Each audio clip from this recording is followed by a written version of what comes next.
बच्चों, हम अनुवाद जब करते हैं ना तो सर्वसाधारण सर्वनाम के लिए हमें उनके संस्कृत रूप का पता होना चाहिए।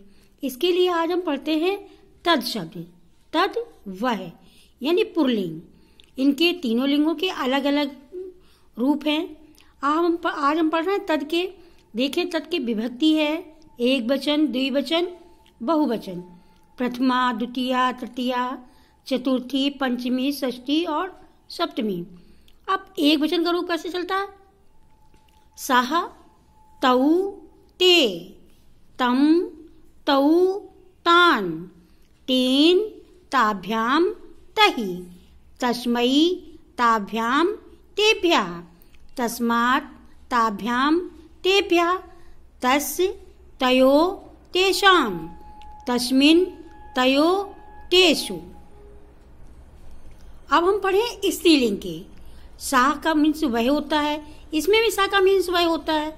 सा का शब्दार्थ हिंदी में वही होगा, लेकिन लिंग अलग अलग हैं तो स्त्रीलिंग के रूप अलग हैं। जैसे है सा, ते, तः, ताम, ते, तः, तया, ताभ्याम, तानि, तस्यै, ताभ्याम, ताभ्यः, तस्याः, ताभ्याम, ताभ्यः, तस्याः, तयो, तासां, तस्याम, तयो, तासु। अब जाने पुल्लिंग में कैसे होते हैं। जैसे जब पेड़ का और नपुंसकलिंग वाले शब्दों का प्रयोग करते हैं तो उसमें सा का अर्थ क्या होगा, संस्कृत क्या बनेगी उसकी देखिए। इसमें क्या है? तत्, ते, तानि, तत्, ते, तानि। आगे है तेन, ताभ्याम, तहि, तस्मै, ताभ्याम, तेभ्यः, तस्मात्, ताभ्याम, तेभ्यः, तस्य, तयो, तेषां, तस्मिन्, तयोः, तेषु। अब यहाँ पर क्या होता है बच्चों? जैसे हमारा नपुंसक लिंग और कौन सा पुल्लिंग के रूप मिलते जुलते हैं, उसमें भी तृतीय। इसमें क्या है? नपुंसक लिंग में तत्ते, तानि, तत्ते, तानि। यहाँ पर यहाँ से रूप कैसे होते हैं? पुल्लिंग के समान। नपुंसक लिंग और पुल्लिंग के तृतीया विभक्ति रूप एक समान ही होते हैं। अब यहाँ पर हम युष्मत के रूप और देख लेते हैं। युष्मत माने क्या होता है? तुम। ये अधिकतर अनुवाद करने में प्रयोग होता है। इसमें क्या है?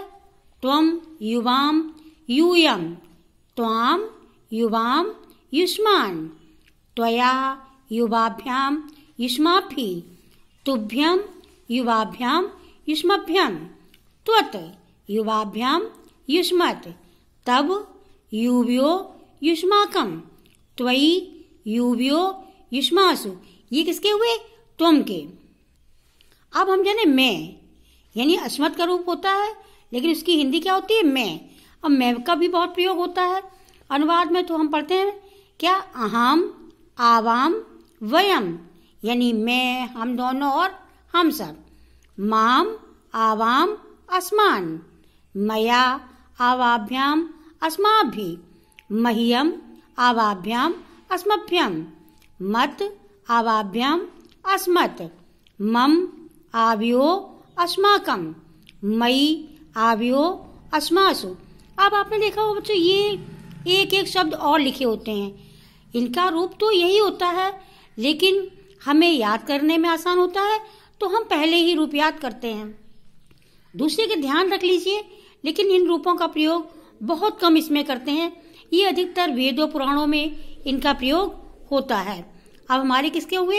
हमने आज पढ़े तत् के रूप, युष्मत के रूप। देखो हमने पढ़े हैं किसके? तत् के रूप। फिर तीनों लिंग पढ़े, उसके बाद हमने पढ़ा युष्मत, उसके बाद हमने क्या जाना? अस्मत्। अब हमारे ये आज रूप हो गए कितने? 6 प्रकार। रूप को हम जब भी याद करें तो उच्चारण सहित ही याद करें। अगर उच्चारण के साथ हम रूप याद करते हैं तो हमें आसानी होती है और बोलने में भी समझ में आने लगता है और लिखने में भी आसान होता है। अगर हम रूप याद करके उन्हें पुनः लिख करके देखें तो बहुत अच्छी तरह से स्मरण रहता है और शुद्ध भी हमेशा रहता है। अनुवाद करने में भी हमेशा आसानी होती है। इस प्रकार से ये अनुवाद के लिए बहुत ही उपयोगी रूप हैं।